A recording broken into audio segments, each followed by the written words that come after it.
Story 1. It was the silence that first got to me, I think. After living in a shared apartment in the city for 5 years, where the soundtrack of my life was a constant thrum of traffic, sirens, and my roommate Sarah's questionable taste in music, the quiet of the old cottage was loud. I'd just moved to Oakhaven, a tiny speck of a town 3 hours from anywhere I knew, for a job that promised peace and a fresh start after a messy breakup with my ex, Ben. The cottage. Willow Creek Cottage, according to the peeling sign at the end of the overgrown lane, was part of the allure. Isolated, a little ramshackle, bordered by dense woods on one side and a slow-moving creek on the other. My own little haven, or so I thought. My only neighbors were the Hendersons. Their house, a neat but somewhat severe-looking clapboard structure, was visible a few hundred yards down the lane, past a thicket of overgrown rhododendrons. I'd met them on my second day.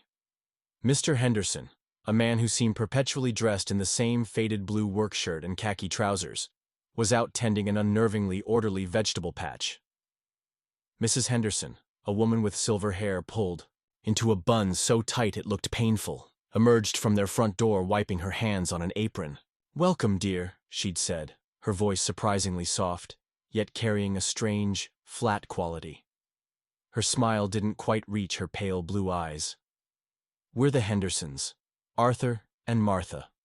Arthur just nodded, his gaze lingering on me a moment too, long before returning to his hoeing. There was an intensity to his stare that made the hairs on my arms prickle, despite the warm spring air. The first week was mostly unpacking and trying to get my bearings. I started to notice small things. The feeling of being watched when I was in the small backyard, trying to coax some life into the neglected flower beds. I'd glance towards the Hendersons' property, but Arthur would always be absorbed in his gardening, his back to me, or no one would be visible at all. "Just new place nerves, Emily," I'd tell myself, remembering Sarah's teasing about me becoming a hermit. Then came Mrs. Henderson's welcome gifts. A small, lopsided apple pie left on my doorstep. It smelled wonderful, but the crust had a grayish tinge, and the filling was an unsettling uniform brown. I thanked her, of course, when I saw her next, and she just smiled that same vacant smile. "Just a little something." I discreetly threw it out. A few days later, a jar of what she called rhubarb relish. The color was an alarming shade of puce. That joined the pie in the bin. The unease started to coalesce, like mist hardening into ice. I'd come home from my new job at the local library to find things shifted. A book I was sure I'd left on the bedside table would be on the kitchen counter. The curtains in the living room, which I always left partially open, would be drawn tight. At first, I blamed my own forgetfulness. "Moving stress," I muttered, brewing yet another cup of tea. But the instances grew more specific. My favorite mug, a bright yellow one Ben had given me, was moved from its usual hook to the back of the cupboard. Trivial, yes, but it was my triviality, and it was being disturbed. One evening, I was reading in the living room. The sun had set, and the woods outside were a wall of impenetrable black. I heard a soft, rhythmic tapping. Tap, tap, tap. Pause, tap.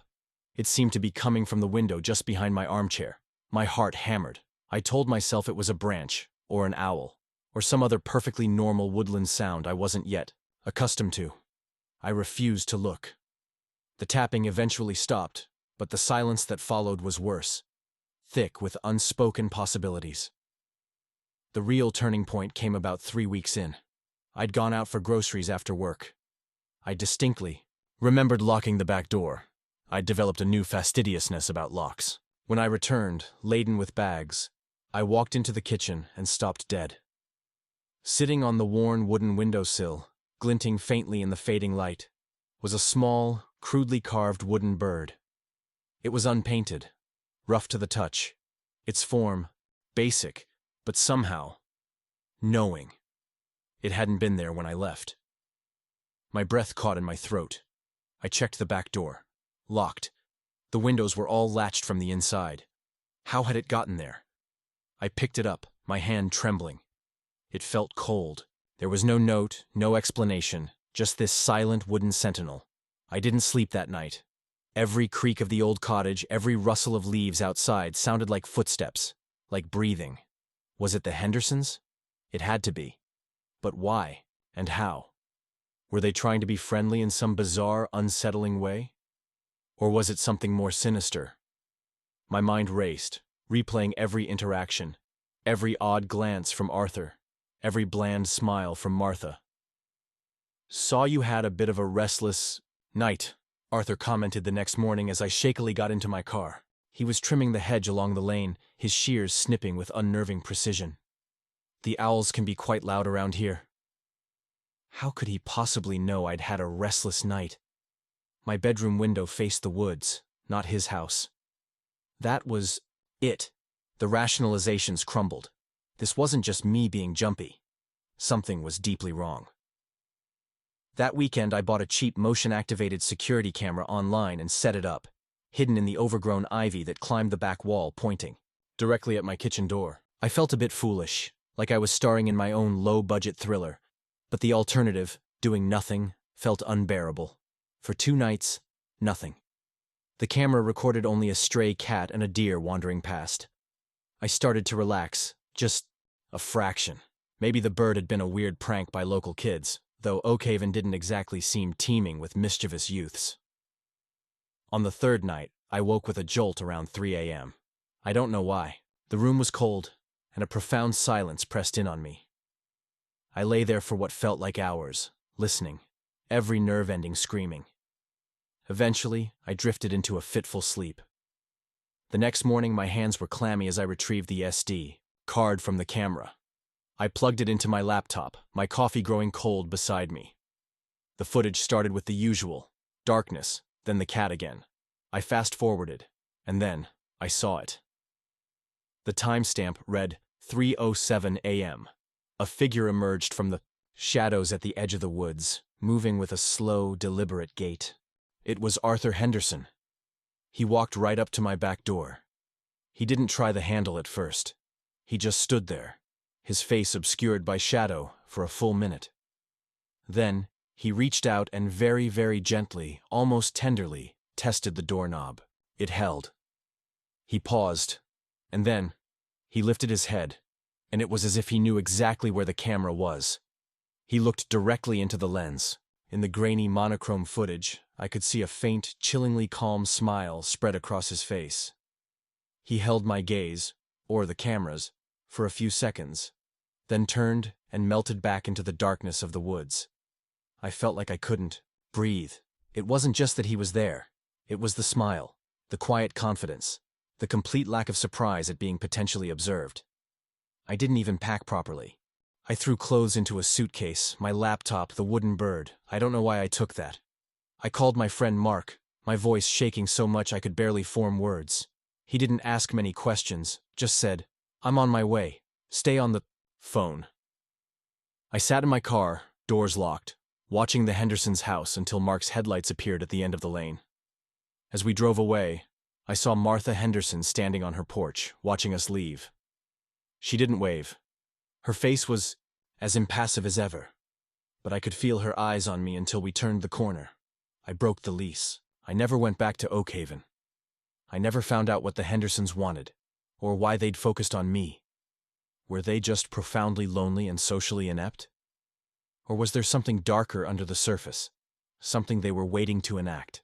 The police, when Mark convinced me to file a report from afar, said there wasn't much they could do without evidence of a concrete crime.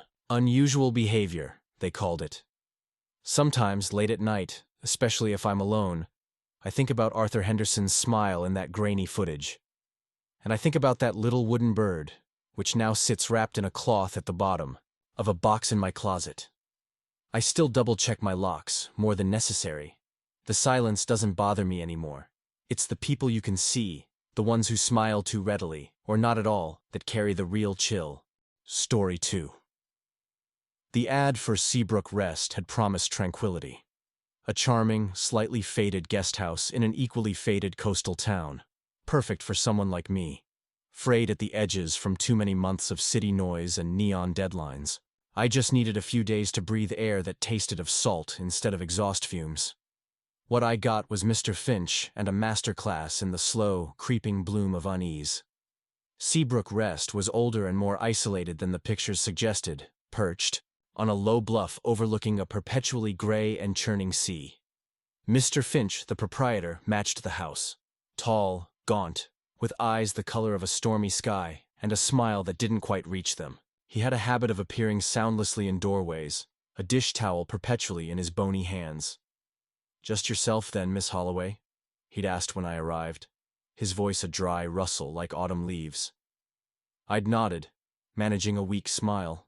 I'd booked under L. Holloway and hadn't offered a first name. "Lydia," he'd said, not as a question, but a statement. "A lovely name. We don't get many Lydias here." I'd felt a prickle then, small and dismissible. Maybe he'd seen it on the booking confirmation printout. I told myself not to be silly. The first day was fine, if a little lonely. The town was mostly closed down for the off-season.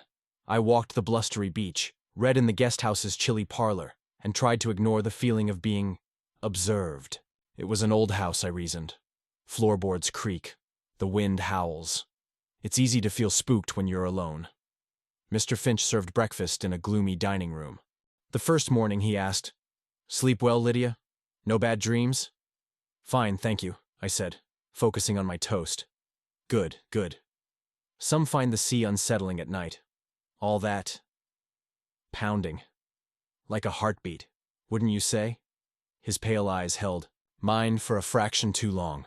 The unease began to accumulate, like dust in the neglected corners of Seabrook Rest. He'd comment on things he shouldn't know. "Saw you down by the old pier yesterday," he said one afternoon, startling me as I came in, cheeks raw from the wind. "Looking for winkles, were you? Not many left these days." I hadn't seen another soul on that desolate stretch of shingle. How could he have known?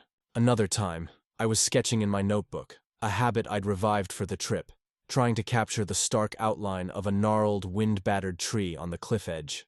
Later, Mr. Finch remarked, "That old hawthorn, it's a stubborn one, isn't it? Seen a fair few storms in its time, much like some people."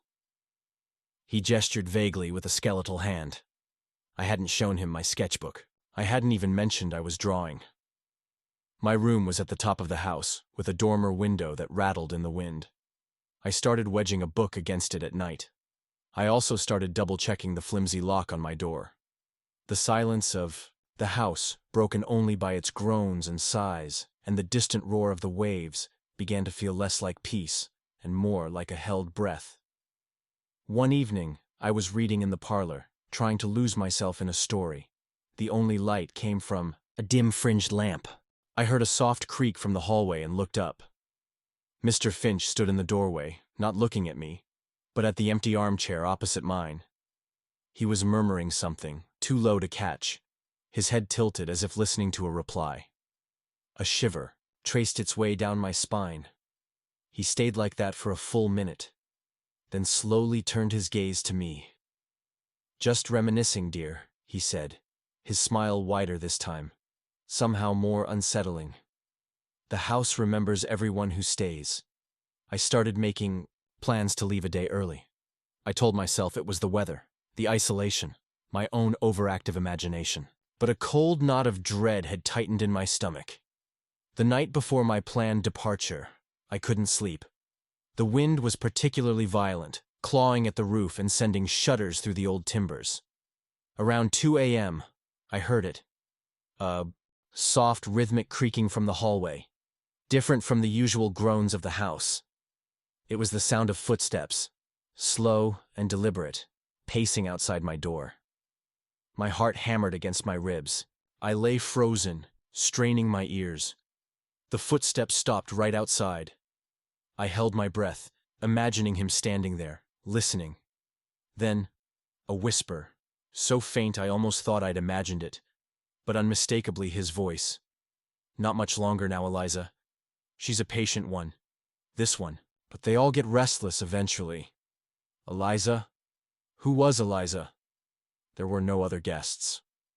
The floorboards creaked again as he moved away. I didn't sleep another wink.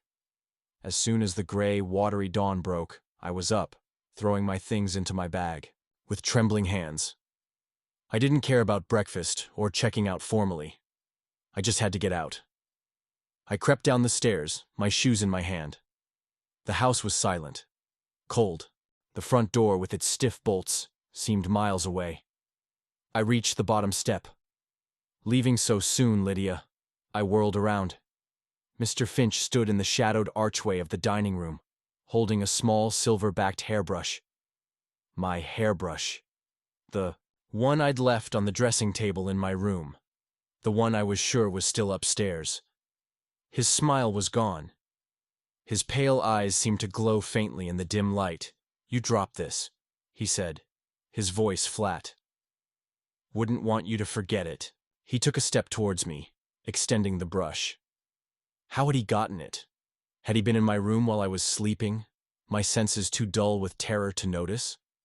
The implication of him standing over me, watching me, rifling through my belongings, sent a fresh wave of nausea through me.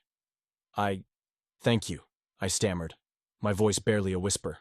I snatched the brush, my fingers brushing his. His skin was cold, like marble. "Seabrook Rest will miss you," he said. It didn't sound like a pleasantry. "People often find they leave a little piece of themselves behind here." I didn't reply. I fumbled with the bolts on the front door, my fingers clumsy with panic. He just watched, silent, unmoving. The door finally gave, and I practically fell outside into the cold, damp air. I didn't look back. I threw my bag in the car, slammed the door, and drove away as fast as I dared on the narrow coastal road. I kept checking my rearview mirror, but his gaunt figure never appeared. I've never been back to Seabrook Cove. Sometimes, late at night when the wind howls, I think of Mr. Finch and his silent companion, Eliza. I wonder what piece of myself he thought I'd left behind. The silver-backed hairbrush sits in a box at the back of my wardrobe. I can't bring myself to use it, but I can't bring myself to throw it away either. It's a reminder that some doors are best left unopened, and some silences are filled with things you don't want to hear. And that tranquility, sometimes, is just the quiet before something truly unsettling finds you. His full intentions, and who or what Eliza was, remain chillingly ambiguous, a dark space in my memory that still makes my skin crawl.